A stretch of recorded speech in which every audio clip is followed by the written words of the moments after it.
Саламатсыңар ютубтун көрөрмандары. Эми дароо эле баштайлы да, ушунчалык тажаттыда бүт жерде бүт аффирмация, визуализация, секрет, микрет, анан бай болгон жолу телевизор, интернет бүт эле жерде ошолор. Эми ансаз келгенсип, эми квантовый психология дегенде чыкты, нумерология, сүтса аларды конча эмне мен ютубка карап туруп эле, ушу ачким эскирди эле, ушу визуализация кылып, ушу бир жаңы алсам болот эле деп монтуп койсоң эле эмне мен жаңы ачком болуп калат бекен. Охо, ама реально го. Туйенең кой. 30 миң карыз калдым да кеттим. 30 миң берем, $1 миллион визуализация кылам. Денежные потоки, братан. Саламатсыздар ютубтун көрөрмандары. Бүгүн биз инфосхандардын дагы бир түрүн, нумерология, сюцай деп элдин башын айланткандарды ачыктап көрөлү. Биринчи классическая нумерология. Бул илимби? Мындай, бул илим катары тастыкталган нумерология. Ооба. Дароо эле айтайын, бул илим эмес. Илимий тастыктоосу жок. Анчону Википедияны эле, Гуглдан эле мында карап көрсө болот. Эми адатынча туура түшүнүк болуш үчүн биз предметтин пайда болушунан баштап жана анын өнүгүүсүн караш керекпиз, туурабы? Демек, байыркы Грецияда биздин заманга чейин 6-7 кылымда жашаган эң биринчи философ деп эсептелген Фалес Милецкий айтат. Баары суудан жаралган деп. Бирок биз көрүп тургандай суу эмес, кандайдыр бир башкача суу дейт. Ал жылдары философтор ушундай суроолорду берген да. Табигат, болмуш кантип жаралды, эмнеден пайда болду, баардык нерселердин өзөгү эмнеде, баардык заттардын алгач башталышы эмнеде, жана жалпылык эмнеде деп ушундай суроолордон анан табигатты таануу, изилдөө, илим башталып атат. Орусча вопросы первоначального бытия. Ошо алгач нерсени алар архи дешкен. Эми Анаксимандр 6-7 кылым биздин заманга чейин ал айткан. Заттардан мурун эң алгачкы зат бул биздин акылыбызга сыйбас нерсе. Анын аты Апирон. Ал чексиз нерсе деген. Андан кийин Анаксимен 6 кылым биздин заманга чейин ал айтат, баардык нерсе абадан жаралган дейт. Индиянын акылмандарын карасак, лакаяттар айткан, бардыгы жер, суу, аба, оттон турат. Ушул элементтер түбөлүк жана алардын кандайдыр бир комбинациялары бизге көрүп турган ушул жаратылышты берет деген. Кытай элинин акылмандары айткан, баарынын өзөгү бул суу, аба, бак металл, жер дешкен. Эми кайра байыркы Греция, Демокрит айтат. Баардык нерселер кандайдыр бир кичинекей майда бөлүкчөлөрдөн турат. Биздин рухубуз да ошо бөлүкчөлөрдөн турат. Ошо кичинекей бөлүкчөлөрдүн аты атом деген. Эмпадокл биринчи байыркы грек философтордон от, суу, аба, жер дегенди кийирген. Ошентип учение о стихии пайда болуп атат. Эми мына нумерологияга келдик. Пифагорейская нумерология дешет, же классикалык нумерология дешет. Эми Пифагор өткөн акылмандарга таянат да айтат, архи баардык заттарга таандык болуш керек. Заттардын бир жалпылыгын камтыган, уңгусун түзгөн мындай бир нерсе болуш керек да. Баарына таандык.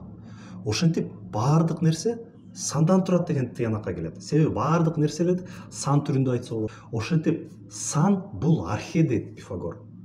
Сан бул биздин материянын алгач идеалдык нерсеси. Эми суу, от, аба, жер булар биздин материянын алгачкы нерселери болуп атса, бирок алар өз ара кошула албайт да, суу менен от кошула албайт да. Бирок демек ал айтат, демек булар кандайдыр бир санда, кандайдыр бир өлчөмдө, кандайдыр бир ченемде, формулада биригет. Ошентип бизге заттарды берип атат. Бирок жөн эле сандар зат бербейт да. Демек бул сандар, ошо өлчөмдү сандары кандайдыр бир формада, геометриялык формада берет. Туташат. Ошентип бизге баягы ошо сандар заттарды жаратып атат. Материя көлөңгө мейкиндикке болуш керек да, протяженность. Ошентип геометриялык иретте турган сандар баардык материянын, заттардын негизин түзөт деген. бул албетте өтө гениалдуу, өтө прогрессивдүү ой эле ошол заман үчүн. Мына мыкты ойчу философ Пифагордун айтканы кыскасы. Эми илим андан бери алдыга чаап кетти. Физика илими көп нерсе ачыктап берди. Эми бүгүн сандар биздин жашоону аныктайт жана негизги баягы таасир этет жашообузга дегенге ишенүү. И даже бир цифра уже ошо кишинин тагдырын чечип коет.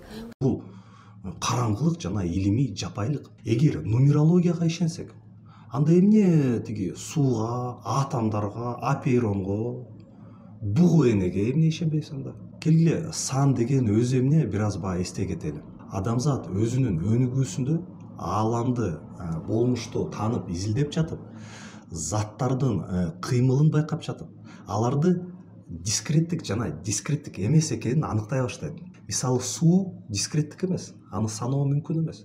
Бирок сууну чакага сузуп алсак, анда дискреттик болуп калат. 1 чака, 2 чака деп. Дискреттик материяны аныктап, ага сан таандык кылып жатабыз, цифраларды. Мисалы, биз азыр ондук системада жашап атабыз. Байыркы цивилизацияларда 3-түк системада жашагандар бар. 3-түк системаны колдонгондор бар. Мисалы, байыркы кыргыздарда 3-түк системаны колдонгон дешет эсебинде. Санда ошентип, сандар бул илимий абстракция. Заттардын кыймылын, өзгөрүшүн туура ан сезимибизде чагылдырыш үчүн адамзат өзүнө ушундай илимий абстракция ойлоп тапкан. Көп, аз деп, биринчи жөн эле көп, аз деп, анан уже так сандарды айта башташкан. 1, 2, 1ге көбүрөөк, 1ге азыраак деп. Эми ушу өзүбүз ойлоп тапкан сандарыбызды эми өзүбүзгө кудай кылып алабызбы? Сандар бүт жашообузга, сандардан бүт жашообуз көз каранды депчи ба. Сюцай бул ошо нумерологияны алып туруп эле үстүнө дагы раджа йоганын, дагы бир буддизмдин бирдемкелерин кошуп, подсознание, астрологияны монтуруп, баягы винегрет кылып салган да. Биз туура түшүнүш керекпиз. Илимде ар кандай божомолдор, гипотезалар айтылып, ар дайым болуп келген. Ал илимпоздордо күнөө жок, алар өз божомолдорун айтып атат. Алар инфа сыгандарды тиги элдин башын айлантсын деген эмес да. Алар интернетке чыгып, ар кайсы интервью берип, телевиденияга чыгып, элге тиги маалымат, илим жетсин деп атабы. Жок, андай көрүнгөнү менен иш жүзүндө алар информациялык мейкиндикте болушунча өз илимин, жалган илимин таркатканга аракет кылат. Анан албетте ага ишенгендер пайда болот. Алар айтпайт да менин курсум 20-30 же 5000 деп. Жок, алар ошо баягы кызыккан адамдарды күтөт. Кызыккан адам аларды өзүлөрү табат WhatsApp менен. Тапса, чалса, демек кызыкты, ишенди, ишенсе, демек акча да бергенге да. Байкасаңар, менин курсум монча деп эч кимсе айтпайт. Чалып, курсуңуз канча десе айтпайт дароо эле. Алар ошо курстун фазилеттерин айтып отура беришет. Анан андай болдучу деги курсун канча айтыңызчы десең, анан гана айтышат. Себеби алар баягы өзүнүн устаздарынан өтүшкөн да, ар кандай собаки продаж, искусство продаж жана башка дегендей. Должны продать им землю. И если вы упустите наводки и ни черта не сможете продать, то вы ни черта и не стоите. И тогда получайте под зад коленом. Баарынын ыкмасы ушундай да, плюс-минус. Эң жакшы көргөн приему мындай. Ар кайсы интервьюларда, ар кайсы жерде баягы интернетке чыгып алып айтат. Баарына жетишсе болот. Байлыкка да жетишсе болот. Жакшы мамиле, ооба. Ийгилик, ооба. Балдар менен жакшы мамиле, ооба. Жакшы жубайга, ооба. Ага да жок. Ошонун баары кылса болот, ошонун баары мүмкүн. Бирок мындай бир кичинекей деталь бар да. Ошондой кичинекей деталын үйрөнүп алыш керек. Эми ошо деталын үйрөнсөңөр баары болот. Эми ошо кичинекей нерсесин үйрөнүш үчүн менин курсума келген. Аны үйрөнүш үчүн уже кечиресиз, акча бересиз. Бул бирдиктүү талаанын мүмкүнчүлүгү өтө чоң. Пайдаланганды үйрөнүш керек. Кванттык психологияда адамдын жан дүйнөсүн жана жашоосун толугу менен 180 градуска өзгөртсөк болот. Ал үчүн эмне кылышыбыз керек? Ал үчүн бизде разбор деп коет, талдоо. Сиздер менен бүгүн биздин жашообузга акчалар кандай келет сүйлөшөбүз. Биз жашообузда чоң акчаларга кантип жетишебиз? Ошо менен бирге айта кетиш керек, аларды баягы телевиденияга чакырып, же болбосо жөн эле баягы интервью алып аткандар, аларда күнөө айып жок аларда. Алар эмне? Алар өзү баягы интервью ишин аткарып атышат. Алар кайдан билсин эмне кандай болот? Деги эле биз түшүнүш керекпиз да, илим ар дайым жалган илим менен коштолуп келет. Себеби адамзаттын табигаты ушундай. Оңой жол издейбиз ар дайым. Баарыбыз эле аффирмация кылып туруп эле миллионер болуп, баарыбыз эле аффирмация кылып туруп эле миллионер болубуз келет да тура. Өзүбүз чечим чыгаргандан коркобуз. нумерология жана башка дегендерге таянгыбыз келет да. Себеби өзүбүз чечим чыгарууда маселени толук изилдөө керек да, толук ачыкташ керек. Ошентип адам өз жоопкерчилигин, өз түшүгүн кайдагы бир ушу жалган илимдерге, мынча айтканда, сыйкырдын күчтөрүнө жүктөгүсү келет да. Бул адам биздин психологиябыз ушундай. Ошентип математика илими бар, жалган нумерология бар. Астрономия бар, жалган астрология бар. Психология илими бар, жалган квант, пара жана башка психологиялар бар. Химия бар, алхимия болгон убагында. Философтор бар, жалган философия толтура. Ошону менен бирге баягы айтыш керек да, бул инфосагандар баары эле атайын элдин башын айлантайын, анан эптеп эле акча жазайын дегендер эмес. Арасында көбүнчөсү өзүлөрү ишенет ушунун баарына. Ошону менен бирге айталды, бул сандар жана ата тектин программасы жана башка албетте кандайдыр бир таасири бар. Антпесе бир эч ким ишенбейт эле да. Мисалы, мен кыргыз элинин мындай жеринен, мындай уурусунан, мындай тукумунан турам.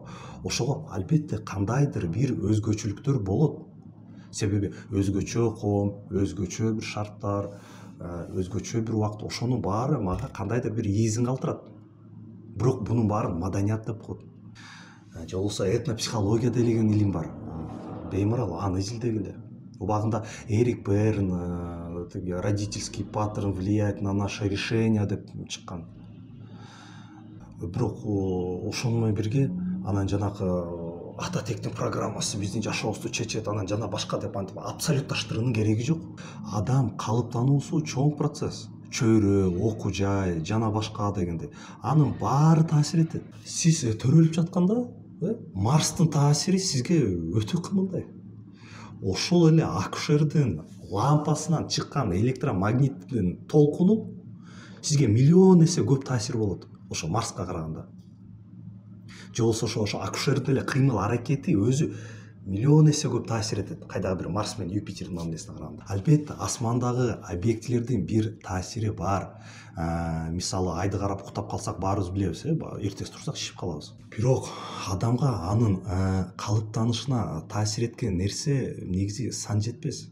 Факторлор өтө көп. Анан жылдызды карап, бир цифраларды карап, ошонун баары ошолордун эсебинен жашоомду бир жеңилдетем деген бул жомок. Же башка мисалы баягы сандар. Биз 5 деген санга баарыбыз кандайдыр бир жылуу мамилебиз бар. Себеби баарыбыз мектепте пятибалльный система менен окуганбыз. Мындайча айтканда, сандарга кандайдыр бир күчтү берүүнүн кереги жок. Бул илимде буну цифровой детерминизм деп коет. Же болбосо солипсизм, субъективный идеализм. Башкача айтканда, бунун баары адашуунун, жаңылышуунун жолдору. Дагы бир жолу, бунун баары коомубузга, элибизге, мамлекетибизге зыян. Себеби бул жалган илимдери адамдын көңүлүн реалдуулуктан алып жомокко алып кетет. Биз коомубуз, биз реалдуу адамдардан турабыз. Биз реалдуубуз. Жер, суу, мамлекет, өлкөбүз дегендей. Бунун баары реалдуулук. Коомдун көйгөйлөрү ошо объективдүүлүктө турат. Объективдүү реалдуулукта жатат. Анан кайдагы чакра, макро визуализацияда эмес. Элдин көйгөйү объективдүү реалдуулукта жатат. Марс менен тиги Юпитерде эмес да. Андай жекин экен, анда тиги ошо баарыңар чогулуп туруп тиги визуализация кылып туруп Баткен проблемасын чечип койгулачы, же Токтогулдагы турбиналарды жаңыртып бергилечи, өзгөрдү чакрап бүкүрөңөр. Коомдун проблемалары объективдүү реалдуулукта жатат. Ошону изилдеш керекпиз. Динибизде деле айтат го, бул дүйнө себеп дүйнөсү деп. Эми ошо себептерин изилдейли да. Ошентип биз коомубуз өнүксүн десек, жалган илим эмне, нак илим эмне, аны айырмалашыбыз керек. Антпесе биз эл сүтсай деп жүрө беребиз. Чоңдорубуз болсо биздин күрөшчүлөр эмне үчүн спортсмен болду? Себеби нарындын этин жеди, ошол үчүн чемпион болду деп жүрө берет. Эми достор, жакса таркатканга жардам бериңиздер, сурооңор болсо жазыңыздар. Баары силердин колуңарда да. Эгер канал жагып атса, бул каналды туура десеңер, таркатканга жардам бериңиздер, лайк жана башка коммент деп. эгер ошондой эмгек кылсак, анда баарыбызга анда канал чын эле өсөт. Болбосо бул дагы бир умниктин былжырагы деп койсоңор, анда канал да өспөй калат.